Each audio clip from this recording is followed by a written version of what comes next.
Meu nome é Maria Ângela Machado Fernandes, sou médica veterinária, professora do Centro Universitário Unicep Dois Vizinhos, e na aula de hoje falaremos sobre o manejo reprodutivo de ovinos e caprinos, que faz parte da disciplina de produção de ovinos e caprinos do terceiro semestre de Medicina Veterinária.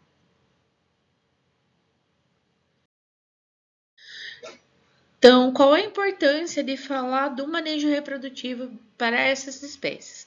Então, a eficiência reprodutiva dentro do rebanho de ovinos e caprinos é um dos principais determinantes na rentabilidade e sustentabilidade desse sistema produtivo, seja ele voltado à produção de carne ou de leite.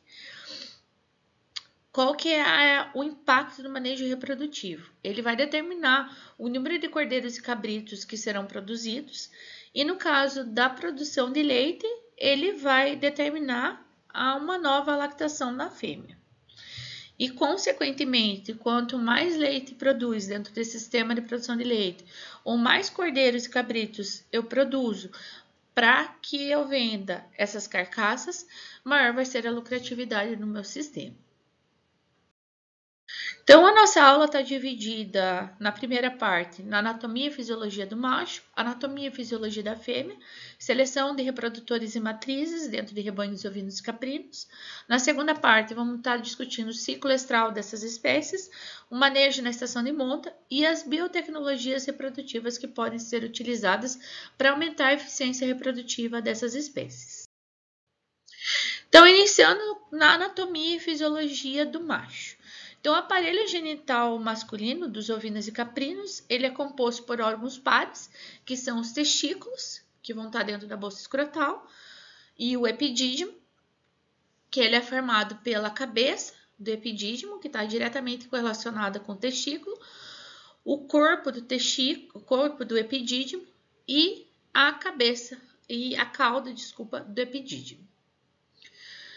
Os testículos, eles são responsáveis pela espermatogênese e pela produção de testosterona, que é o hormônio que vai fazer a estimulação para o desenvolvimento das características sexuais secundárias do macho e também o comportamento de monta, que é o libido, além de estimular a espermatogênese. O epidídimo, ele, por sua vez, como eu já falei, é responsável pela maturação, no local onde vai acontecer a maturação do espermatozoide, e também ele é responsável pelo armazenamento e transporte desses espermatozoides. As glândulas acessórias, a próstata é o local onde é produzida a secreção que protege e nutre os espermatozoides. As vesículas seminais contribuem para o volume do plasma seminal e as glândulas bulboretrais secretam muco que vai ser responsável pela lubrificação. O pênis dessas espécies é do tipo fibroelástico, com a presença de um apêndice vermiforme, que ele fica no final ali da glande e ele também é conhecido como processo uretral.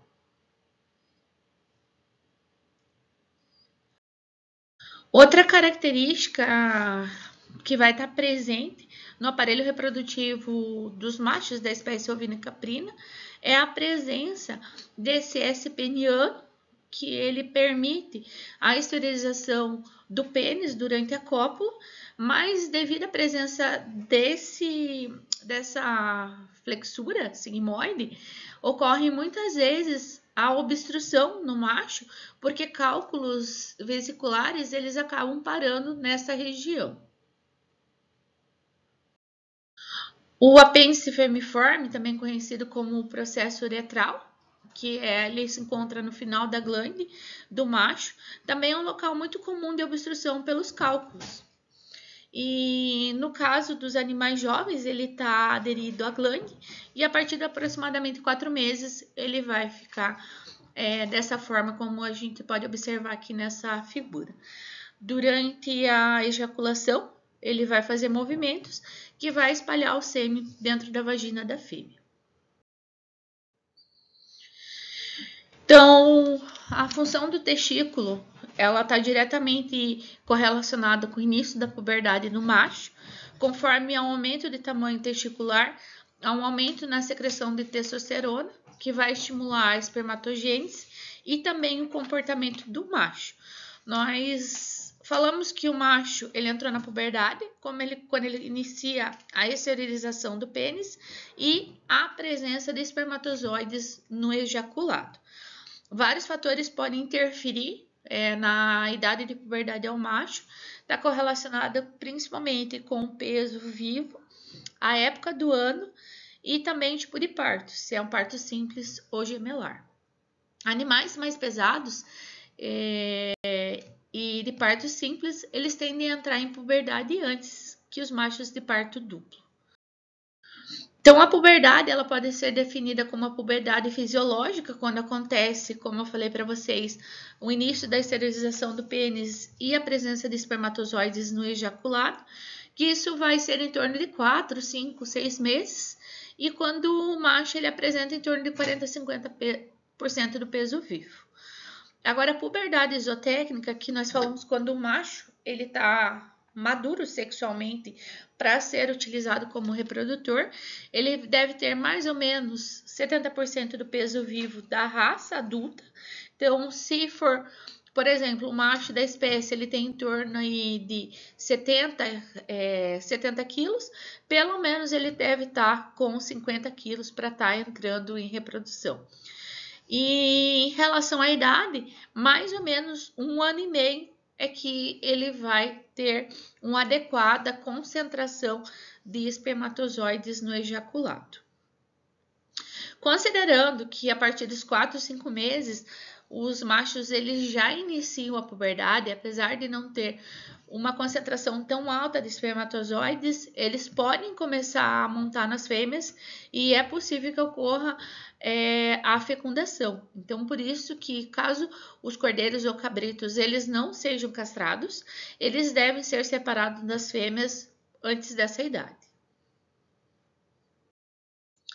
Então, alguns trabalhos falando sobre a idade e o peso vivo e épocas do ano.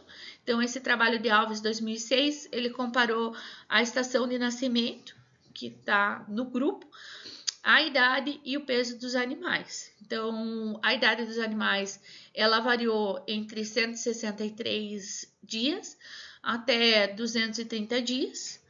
E nesse outro estudo, em relação à puberdade de machos e caprinos em diferentes raças no Nordeste do Brasil, Santa Inês com 168 dias, a Sani com 111, um pouco menos de 4 meses, aqui com mais ou menos uns 5 meses e meio. E o Boer, na estação de nascimento seco, foi que demorou mais tempo, e na estação chuvosa com 180 dias, que daria mais ou menos 6 meses. Então, aqui variando 4, 6 meses, em média, o início da puberdade. Então, como que nós vamos avaliar um reprodutor? Tá?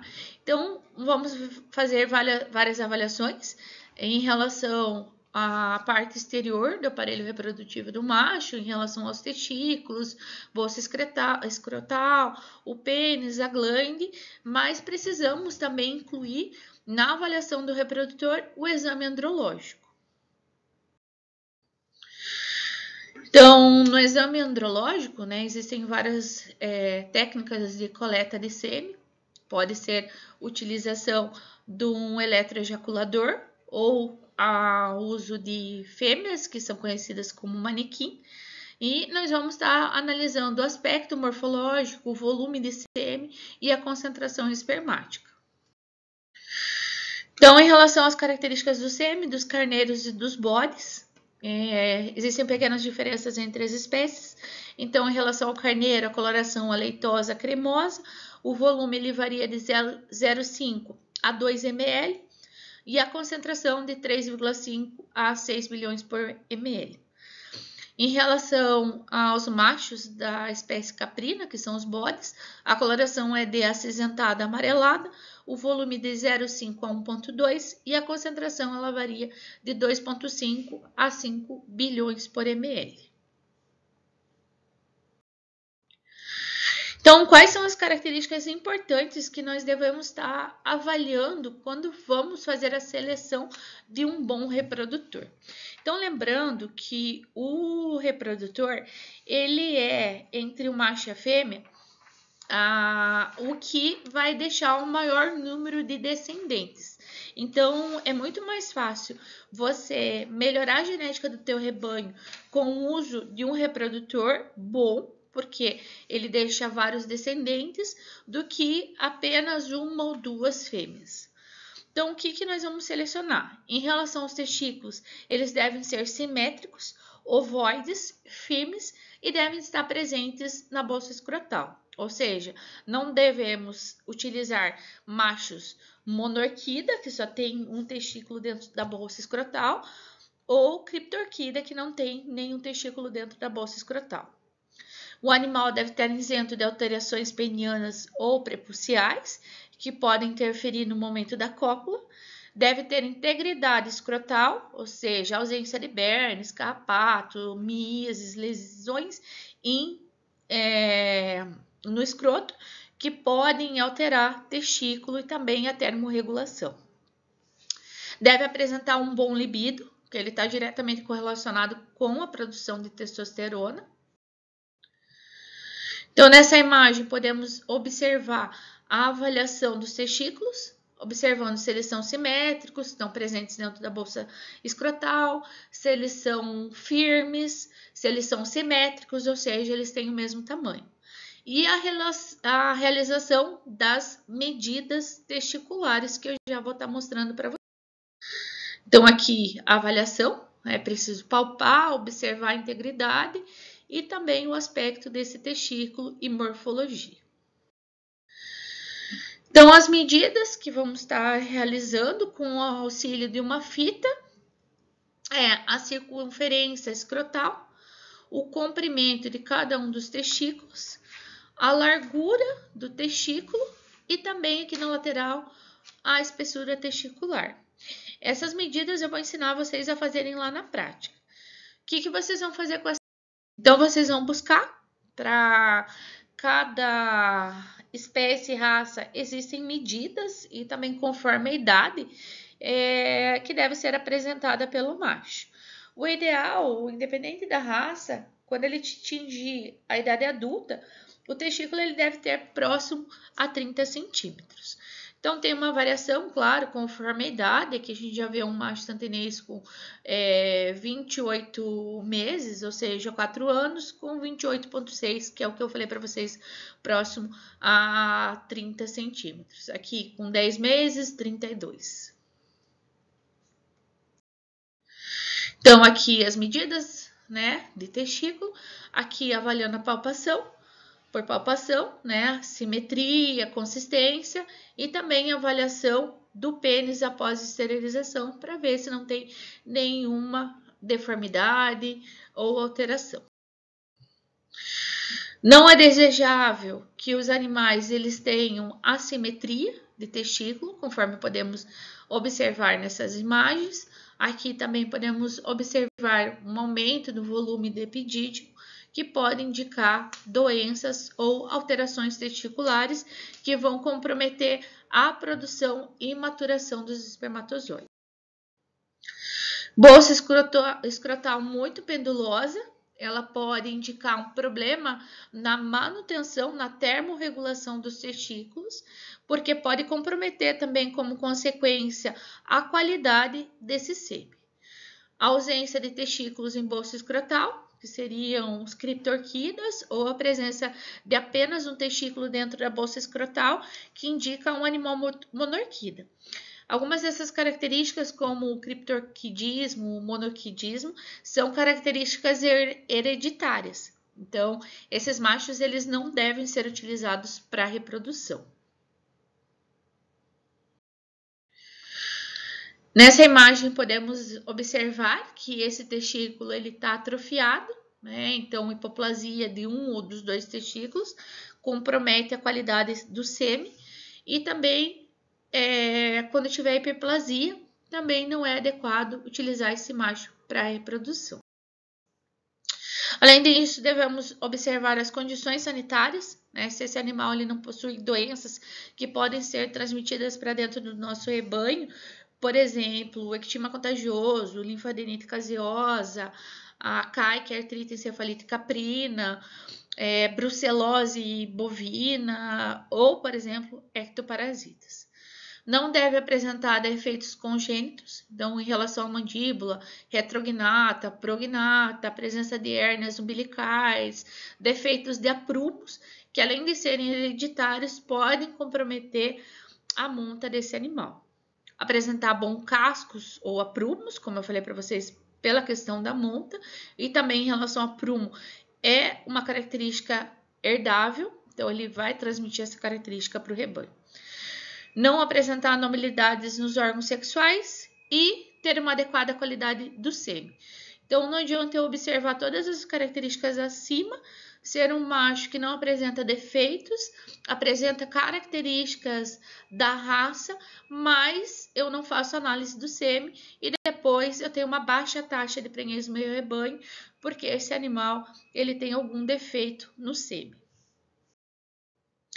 Então, aqui a gente observa animais prognatas, que a mandíbula ela está projetada para frente, o retrognata, que a mandíbula está projetada para trás. E ambos eles prejudicam a mordedura, a apreensão e mastigação, e consequentemente a performance desse animal. Na compra também devemos observar a dentição do animal, para observar a idade desse animal. Muitas vezes ele está na ficha zootécnica do animal, se for um animal registrado, mas se não for, você pode estar adquirindo um animal velho com problemas na dentição que vão comprometer sua performance.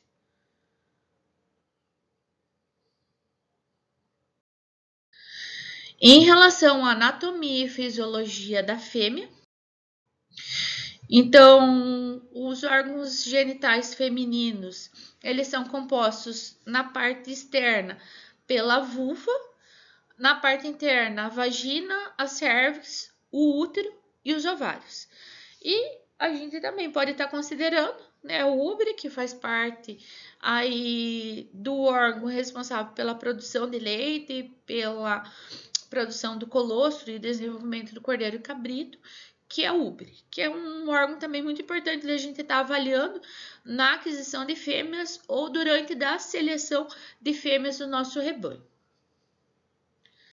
Então, nesse esquema, podemos observar que na parte externa a vulva e o clitóris, que vai ligar o meio externo ao meio interno, temos esse canal, que é a vagina, que ele tem entre torno de 10 a 12 centímetros, que é o canal do parto e também o canal por onde vai acontecer a cópula.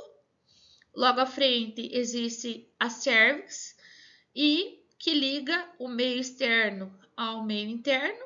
Aqui podemos observar o corpo uterino, os cornos uterinos, a tuba uterina e os ovários. Então, nessa imagem, podemos observar os órgãos reprodutivos femininos fechados.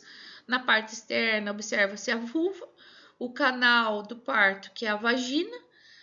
Observamos essa região, é a cervix, que em geral ela vai estar fechada quando a fêmea não está no momento do parto ou no cio. Aqui observa-se o útero, que é composto pelo corpo do útero.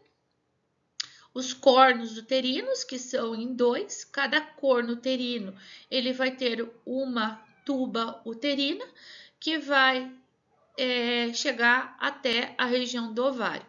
Então, após a ovulação, o óvulo ele vai chegar até a tuba uterina, aonde acontece a fecundação, e o desenvolvimento do feto ou dos fetos vai acontecer nos cornos uterinos.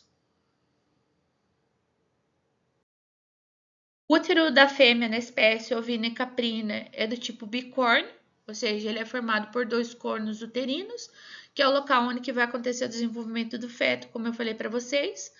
Na mucosa vão ter as carúnculas, que são essas saliências que vocês observam nessa imagem, arredondadas, elas têm um aspecto esponjoso, elas variam de acordo com a espécie, mas em média são 120 carúnculas.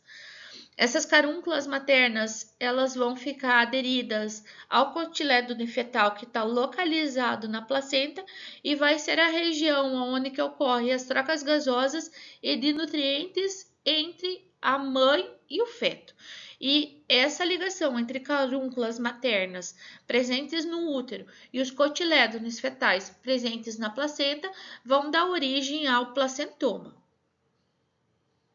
É essa estrutura que vocês vão estar observando lá na prática quando formos passar o ultrassom na fêmea. A cérvix é a região que vai ficar entre o corpo do útero e a vagina. É uma porção bem rígida que tem em torno de 4 centímetros. Ela apresenta várias dobras que elas são conhecidas como anéis cervicais e eles variam de 4 a 6.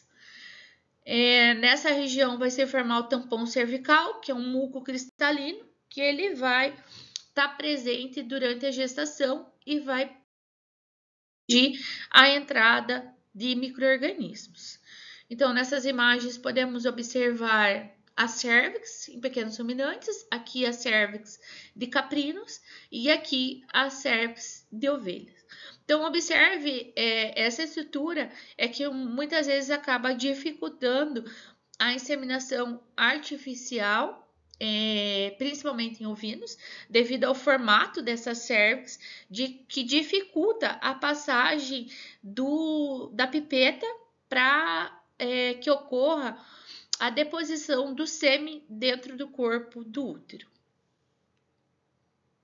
Então, geralmente ela está fechada, ela vai estar dilatada e relaxada no cio, e que permite também, é um local que permite a liberação do muco, que ocorre a lubrificação do órgão reprodutivo, facilitando a cópula e a passagem do sêmen quando a fêmea está no cio.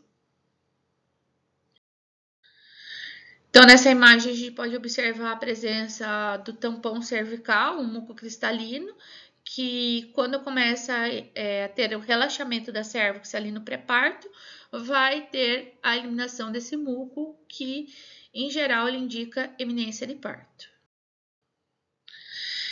Em relação à puberdade das fêmeas, como que vai acontecer? Do macho nós já conversamos, que a puberdade do macho ela culmina com a exposição do pênis e a presença de espermatozoides no primeiro ejaculado. No caso da puberdade da fêmea, em caprinos ela ocorre entre 5 a 7 meses, na espécie ovina de 6 a 9 meses.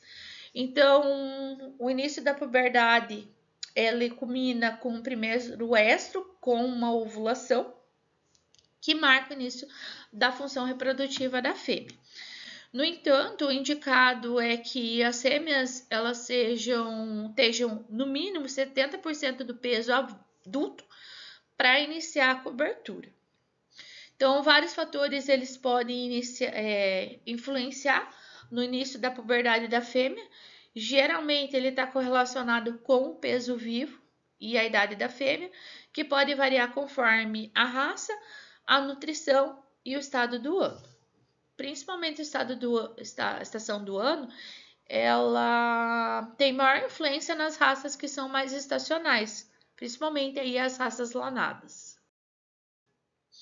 Então, alguns parâmetros importantes na hora de escolher uma boa matriz, seja na compra de uma nova fêmea ou então na seleção das fêmeas presentes no rebanho. Então, é importante que, assim como os machos, elas estejam livres de doenças infecciosas que podem ser introduzidas e disseminadas no rebanho.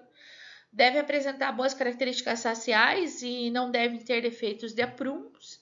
Deve-se evitar a presença de fêmeas com tetas ou tetos supranumerários ou duplos ou excessivamente grandes e grossos que podem dificultar o cabrito ou o cordeiro na hora de mamar. Essa parte nós conversamos lá na parte de avaliação de animais, lá nas primeiras aulas. Vocês podem estar voltando lá, estudando novamente, quando eu falei sobre a avaliação da glândula mamária, não ser pendulosa, não ter esses tetos supranumerários ou os tetos bífidos que dificultam o cordeiro ou o cabrito estar mamando.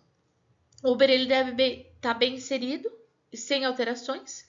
A fêmea deve apresentar uma boa produção de leite e habilidade materna. Então, ou seja, as fêmeas que apresentam